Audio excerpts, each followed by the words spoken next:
بسم الله الرحمن الرحيم الحمد لله رب العالمين وأصلي وأسلم على المبعوث رحمة للعالمين سيدنا ونبينا محمد وعلى آله وصحبه أجمعين. كتاب الطهارة، کتابی طهارت. کتاب‌های فقهی که میباشد اولا به چندین کتاب‌ها تقسیم میشوند. یعنی که هست کتابی طهارت، بعد هست کتابی صلاة، بعد هست کتابی صوم، حج، زکات و غیره. این یعنی تقسیم اولی می باشد که یعنی کتاب‌های خردتر در مابین همین کتابی در خود همین کتابی که کلان هست نور الإضاء در مابین همین جمع می شوند و عموما ما تحت همین تقسیمات اولی که کتاب‌ها می باشند، کتاب‌های علمی که در داخل یک کتاب فقهی می باشند، باز می آید باب ها یا ابواب به زبان عربی گفته می شود. ابواب جمعی کلمه بابون، یعنی که باب های علمی. باب های علمی عموما ما تحت یک کتاب علمی داخل می شوند. پس مثلا در اینجا کتاب الطهاره هست، ما تحتش باب های علمی بعضی وقت یعنی می آید تا اینکه همین بحث را و همین فن را و همین یعنی موضوع طهارت را به یک ترتیب خیلی آسان و روشن برای شاگرد و برای کسی که قرائت میکند و میخواند کتاب رو پیش کند. برای همین هست وقتی که ما کتاب الطهاره میگوییم یعنی که یک بخش فقهی نو، یک موضوع فقهی نو آغاز شده ایستاده است و گرچند که در زیادی کتاب‌های فقهی یعنی ابواب می باشد و بعضی وقت اگر کتاب درازتر باشد باز مطلب ها می باشد، مطالب، یعنی که باز هم انیقتر مباحث را با تقسیمات بیشتر و بیشتر تقسیم می کنند. اما چون که کتاب نور الإضاء کتاب آنقدر دراز نیست، فقط کتاب ها دارد، یعنی کتاب الطهاره دارد.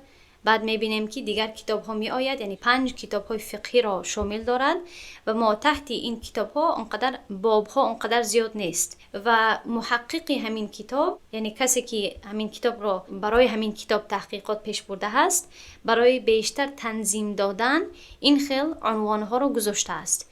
یعنی که این در بین قوسکی چارپنجکی میبینید، این عنوان را خود امام شورنبولری نگذاشته است. عنوان هایی که در اینجا میبینید این خیلی در بین قوسکی میباشند گاه این فقط برای تنظیم دادن و ترتیب دادن کتاب هست. خوب سر میکنیم. المیاه التي يجوز التطهير بها، این عنوانی هست که محقق در اینجا گذاشته است، یعنی که آبهایی که با آنها پاکی حاصل کردن جایز هست. آبهایی که با واسطه آنها پاکی حاصل کردن، یعنی پاکی طهارت شرعی حاصل کردن جایز هست. این کلمه تطهیر در اینجا که میبینید یعنی از نگاه صرفی، کسانی که صرف میدانند، از کلمه طهر یطهر تطهیرا هست و معنایش همین است که یک چیزی را پاک کردن یعنی تازه کردن. پس در اینجا معنایش همین هست که آبهایی که با واسطه آنها پاکی حاصل کردن جایز هست. کدام ها می باشند؟ خب، المیاه التي يجوز التطهير بها 7 میاه، آبهایی که با واسطه آنها پاکی حاصل کردن جایز هست 7 اقسام می باشد. در اینجا میاه آمده است یعنی که 7 آب هست. یعنی که الکی شما فهمیدید که از جهت شرعی آب به 7 اقسام تقسیم شده میتواند، یا اینکه 7 نوع می داشته باشد، یا اینکه داشته میتواند. میاه در اینجا که میبینید، من بعضی کلمه های عربی رو با شما کمک یعنی میگویم که شما دیهان بدهید و یعنی دقت کنید. اما عموما یعنی موضوع و هدف و مقصد این فن فهمیش احکام هست. پس شما اگر احکام را خوب بدانید، عربی را آیسته آیسته یعنی در دیگر بخش شما یاد گرفته ایستادید. به هر حال میاه کلمه جمع هست، جمعی ماء آب را گفته می شود و میاه جمعی کلمه آب هست، یعنی آبها. چون که نوعهای آب را در نظر داریم آبها میگویم، گرچندی که عموما آبها این خیلی نه به عربی و نه به تاجیکی گفته می شود. اما چون که اگر آب چند نوع داشته باشد در آن وقت در عربی یعنی میاه گفته می شود، یعنی که آبها، یعنی انواع یا اینکه اقسام آبها. خوب، و این جمعی هست که غیر قیاسی هست. اولا ماء السماء، آبی آسمان، یعنی چی؟ آبی باران. دوم و ماء البحر، آبی بحر. سوم ماء النهر، آبی دریا. چهارم ماء البئر، آبی چاه. پنجم و ما ذاب من الثلج، و آبی که از برف آب می شود. و ششم والبرد و یخ، یعنی که این بر میگردد به همین جمله قبلی، یعنی که آن آبی که از برف و آبی که از یخ آب می شود. و هفتم و ماء العین، و آبی چشمه. اکنون دوام میکنیم اقسام المیاه. اولا این رو دانستن یعنی این خیلی عادی هست، همین خیلی نیست، یعنی عموما حتی در مورد فقه هم اگر گپ نرود، این آب ها رو ما میدانیم که این منبع های آب می باشد.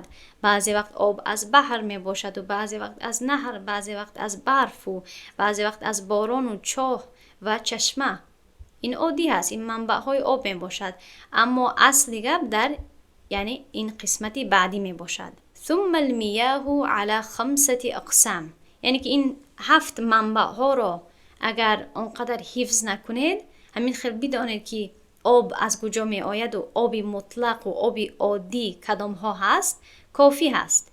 اما اصل گپ در اینجا هست که همین آب ها را ما می توانیم که از جهت احکام فقهی به 5 اقسام تقسیم کنیم. در اینجا پس می گوید پس یا سپس آب ها بر 5 اقسام هستند. الاول طاهر مطهر غیر مکروه و هو الماء المطلق، آبی که طاهر باشد یعنی که خودش طبیعتاً پاک باشد، و مطهر باشد یعنی که پاک کننده باشد و مکروه نباشد. من این رو میفهمانم که هر یکی از این کلمه ها چی معنا دارد، اما اول ترجمه رو پورا کنم.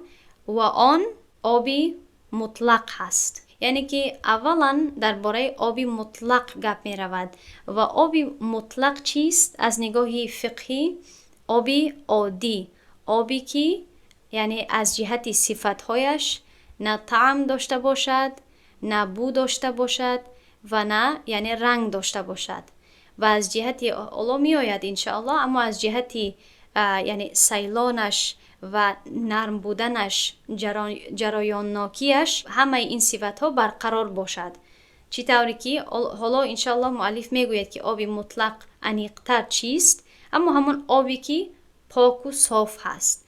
همین آب را یعنی که از همین منبع ها وقتی که گرفته می شود، همین آب خودش چیست؟ پاک هست، یعنی که آبی نجیس نیست و از نگاه شریعت قدرتی پاک کردن رو نیز دارد و یعنی استعمال کردن یا استفاده کردن همین آب مکروه نیست. دومش و آبی که یعنی این اقسام رو اول خوب بدانید، بعد چی باید کرد و از جهت فقهی و عملی چی فایده دارد بعد میبینید.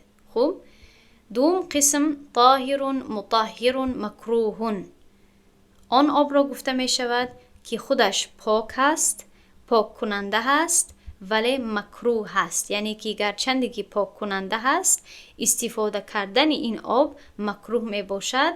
و این کدام آب هست؟ حالا می آیم. و هو ما شربت منه الهرة و نهوها و کان قلیلا،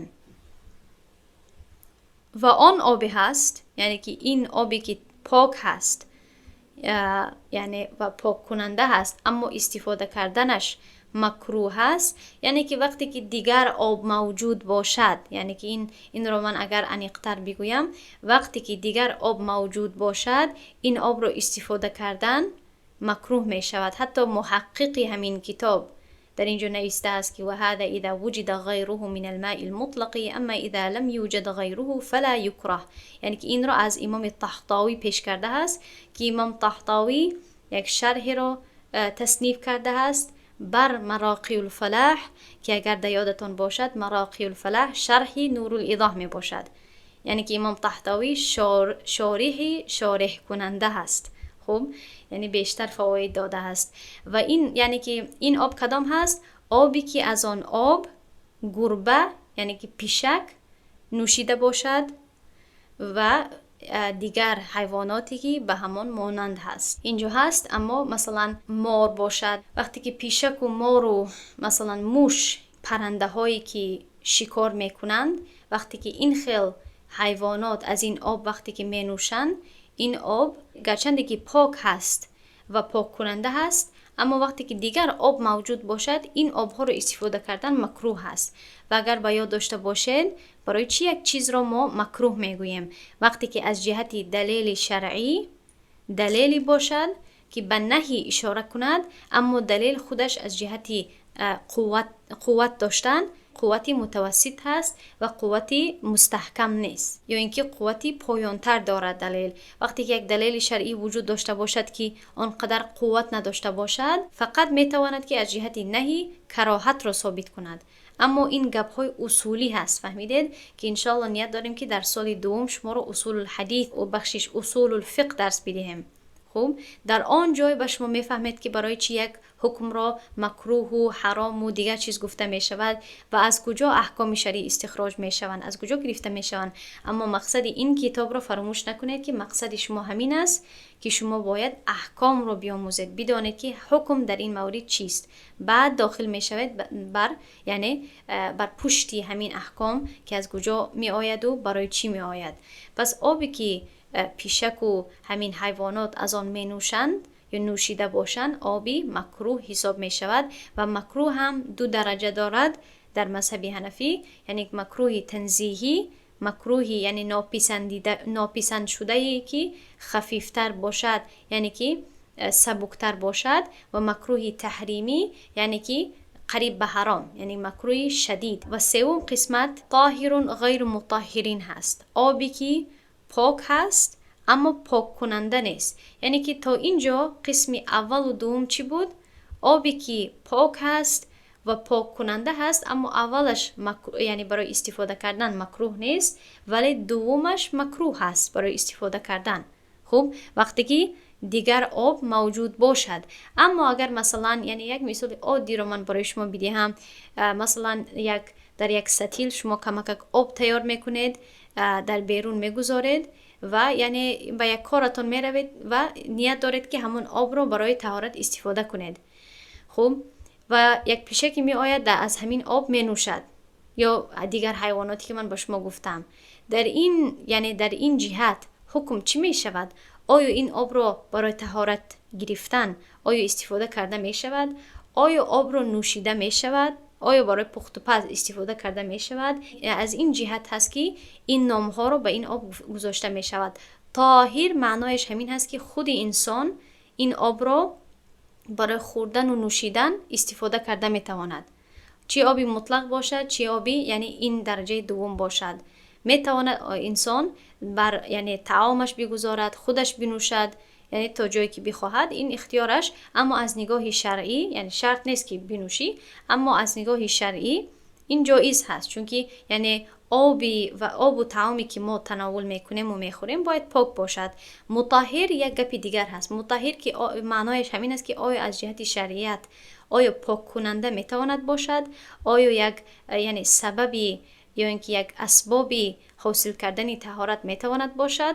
این در موردی مطهر هست. و مکروه و غیر مکروه بودنش از جهت دلیل هست. پس آب مطلق یعنی از هر جهت خوب هست، 100% هست، اما برای قسم دوم مکروه از این جهت هست که بعض دلایل هست که بخلاف اینها اشاره میکنند، بخلاف همین یعنی حیوانات اشاره میکنند، اما دلیل ها چون که قوی نیستند، فقط کراهتی تنزیهی را ما ثابت کرده میتوانیم، دیگر احکام را نه.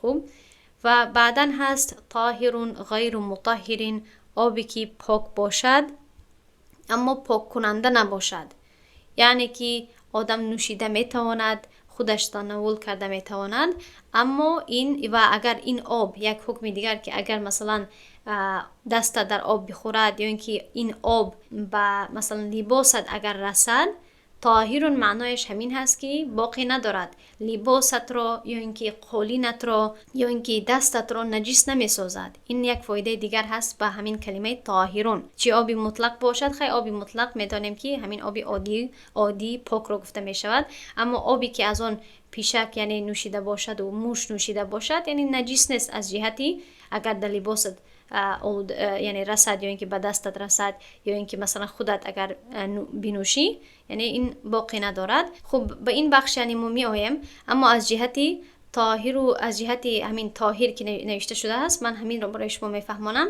که این سوم قسمت هم طاهر هست، یعنی که نجس نیست به خودش، یعنی ذاتا نجس نیست اما پاک کننده نیست، غیر مطهرین. و این کدام آب را گفته می شود؟ و هو مستعمل لرفع حدث. اولا آن آبی را گفته می شود که برای دور کردن یا اینکه برای برداشتن حدث الکی استفاده شده است. یعنی که حدث چیست؟ برای فهمیدن همین عبارش ما باید اولا از کلمه حدث آگاه باشید. حدث آن حالتی را گفته می شود که آدم یا اینکه طهارت خود را شکسته باشد یا اینکه مثلا به یک کاری بیشتر شده باشد. اگر به حاجت خانه رود طهارتش شکند یا اینکه یکم سبب دیگر شود که طهارت او را شکند، مثلا خواب شود و غیره، این را حدث اصغر گفته می شود. یعنی که حالتی ناپاکی کوچک، حالتی ناپاکی میده. خوب، و دیگرش را گفته می شود حدث اکبر، یعنی که حالتی ناپاکی بزرگ. و این یعنی عموما 3 قسم را شامل دارد حدث اکبر. وقتی که زن در حالت حیض می باشد، وقتی که زن در حالت نفاس می باشد و وقتی که زن و مرد در حالت جنابت می باشند. خب اگر این کلمه ها را نفهمیدید خواهش است که سوال کنید که اینها چی معنا دارد. پس این 3 حالت هایی که پیش می آید با زن و یعنی مرد در حالت جنابت، این 3 حالت ها را حدث اکبر گفته می شوند. یعنی که اشاره می کند حدث اکبر تقاضای این را می کند که آدم باید غسل شرعی کند تا اینکه خود را از حدث بیرون کند. اما وقتی که یکی از نواقض طهارت وقتی که واقع می شود، باید آدم طهارت کند، یعنی که وضو بکند تا اینکه خود را از حدث اصغر دور کند. و یعنی وقتی که حاجت خانه را استفاده کند یا اینکه خوابش ببرد یا اینکه قی کند و غیره، یعنی احکام این جدا هست. اما وقتی که انسان در حالتی یا اینکه حدث اصغر یا اینکه حدث اکبر باشد و رود و آب را استفاده برد، آبی مثلا آبی مطلق باشد، آبی عادی باشد، همین آب را اگر بگیرد و استفاده کند و بگویم که نه شامپون و هیچ چیز استفاده نکرده است، برای فهمیش شما آسان تر شود، شامپون و این چیزها صابون را استفاده نکرده است، فقط همین آب را یعنی استفاده کرده است که طهارت کند و آب هم یعنی در پایان در یک بگویم در یک سطل جمع شود و همین آب از یعنی از بیرون همین خیل چی به نظر بیاید؟ پاک و صاف به نظر بیاید. یکم خیل رنگ نداشته باشد، یکم خیل بو نداشته باشد. یعنی حالتهای عادی شما وقتی که می روید مثلا طهارت میکنید، عموما از دست و پایهای ما کو یعنی یکم خیل خون و یکم خیل نجاستی یعنی ظاهری کو نمی غلطد، بیرون نمی شود. عموما یعنی وقتی که ما پاک می باشیم، یکم کار نکرده هم، دستامون هم شسته شده هست، خودمون هم پاک هستیم اما طهارت نداریم. طهارت وقتی که میکنیم آب کو از ظاهر پاک به نظر می آید، اما چون که این آب رو شخص استفاده برده هست تا اینکه طهارت کند از حالتی حدث اصغر یا از حالتی حدث اکبر تا اینکه این حدث را از خود دور کند، این آب دیگر استفاده کرده نمی شود. یعنی که این آبی هست که گرچند که طاهر باشد، پاک باشد، اما غیر مطهر هست، یعنی که پاک کننده نیست.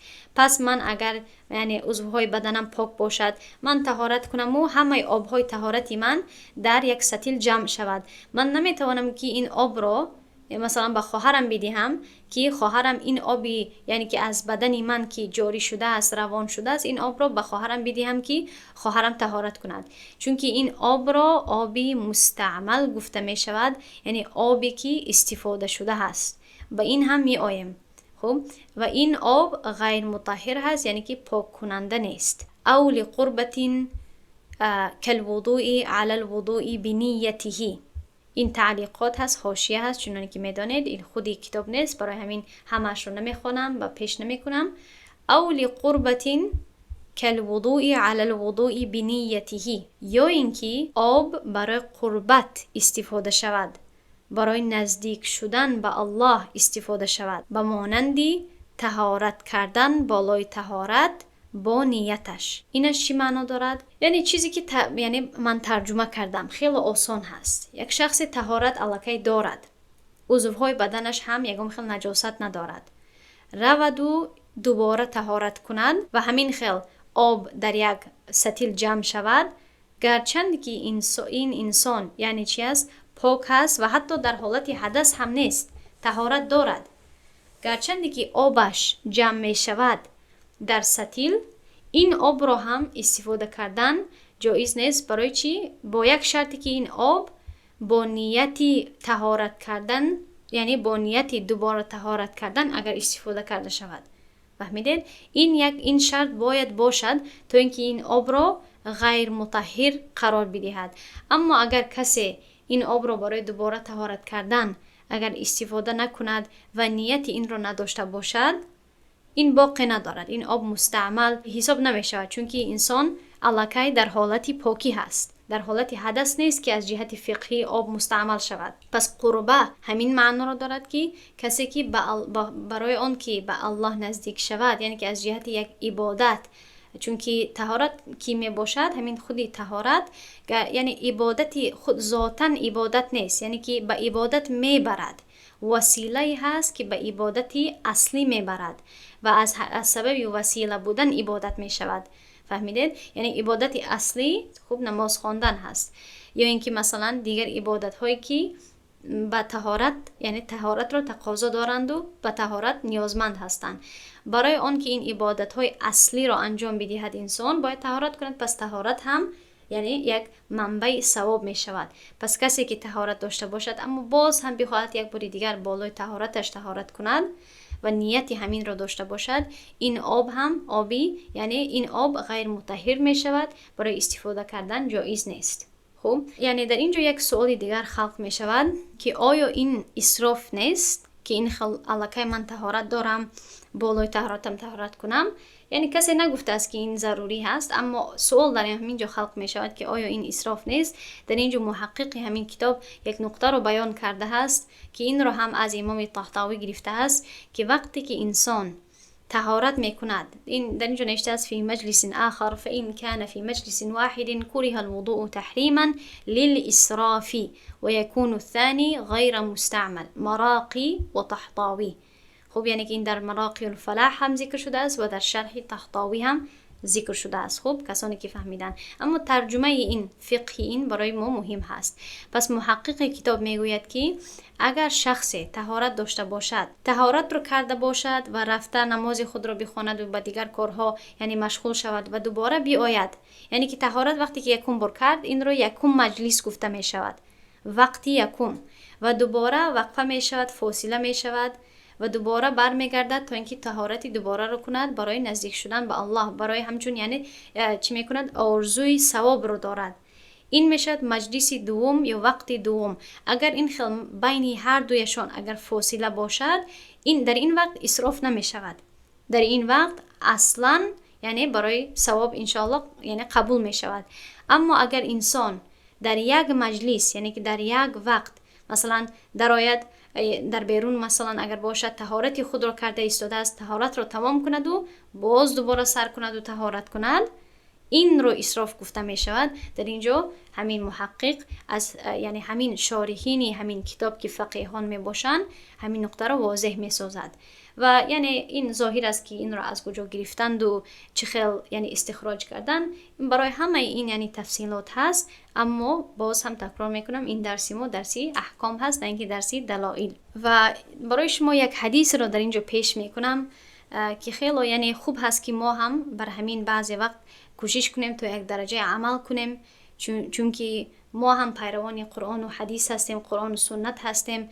پس در یک حدیثی آمده هست نعیم ابن عبدالله به نزد ابو هریره رضی الله عنه می آید، شاید یک شاگردش بود، یعنی می آید و می بیند که ابو هریره که صحابی بود رضی الله عنه طهارت می کرد و وقتی که طهارت می کرد یعنی رویش رو شوشت و دستهایش رو شوشت و وقتی که دستهایش رو می شوشت یعنی باید ما تا آرنج ها بشویم، اما ابو هریره رضی الله عنه گرفت تا کفتانش شوشت، یعنی دستهای خود را در وقت طهارت کردن گرفت تا کفتهایش شوشت.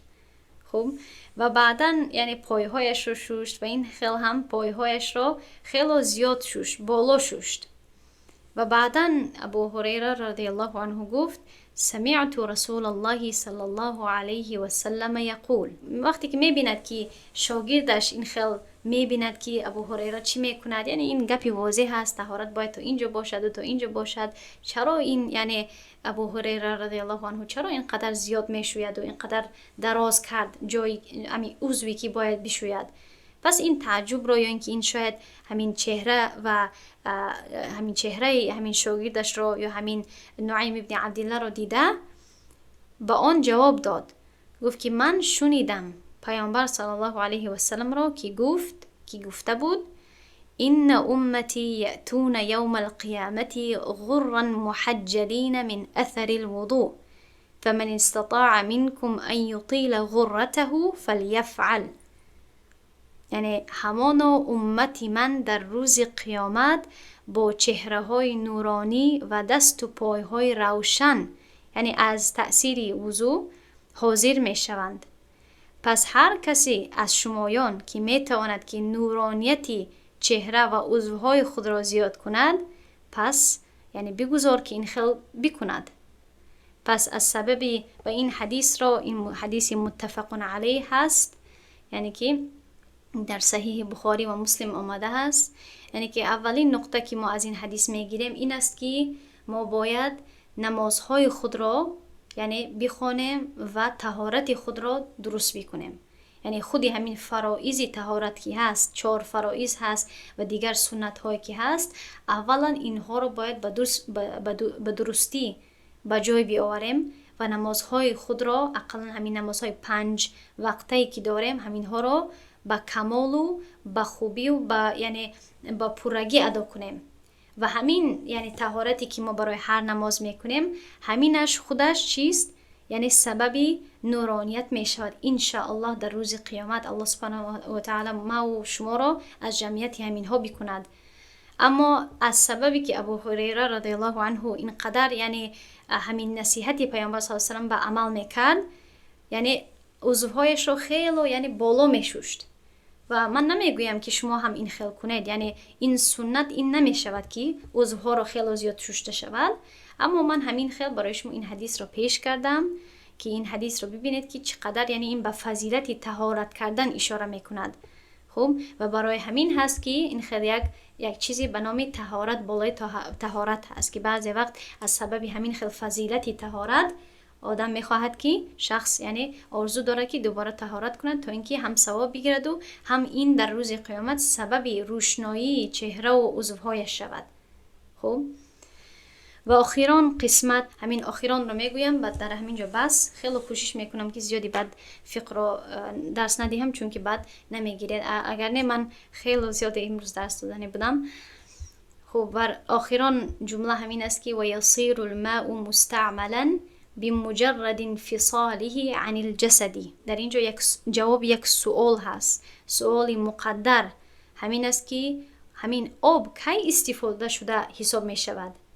ما کی بفهمیم که آب استفاده شده است؟ اگر من طهارت بکنم و یک چلیکم رو درارم یا اینکه 1-2 قطره همین آب را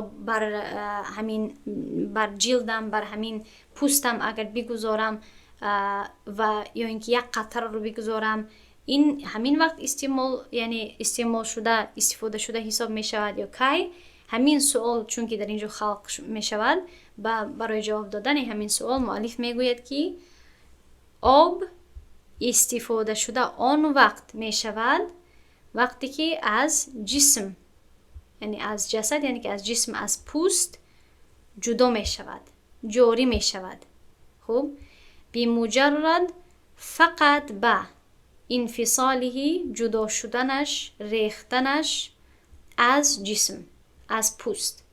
یعنی که وقتی که آب را در دست خود میگیرید یا اینکه به دست خود میریزید، از همان وقتی که آب در پوستتان میرسد و از پوستتان جاری میشود، از همان وقت آب مستعمل حساب می شود. یعنی که از جهتی بر همین نقطه قسمی سوم این دخل دارد. وقتی که طهارت کردنی هسته، در وقت طهارت یا اینکه برای قربت با نیت طهارت وقتی که طهارت کرده می شود، در آن وقت وقتی که آب بر پوست می رسد و از پوست جاری می شود و می افتد و جدا می شود، این را آبی، یعنی آب از همان وقت مستعمل و استفاده شده حساب می شود. خب درس در همین جا به انتها می رسد. از هفته بعدی ما لا يجوز به الوضوء من المياه، از همین جا دوام می دهیم، یعنی که آن آبهایی که با آنها طهارت کردن جایز نیست. خب سبحان الله و بحمده، سبحانك اللهم و بحمدك، نشهد ان لا اله الا انت، نستغفرك و نتوب الیک. السلام علیکم و رحمت الله و برکاته.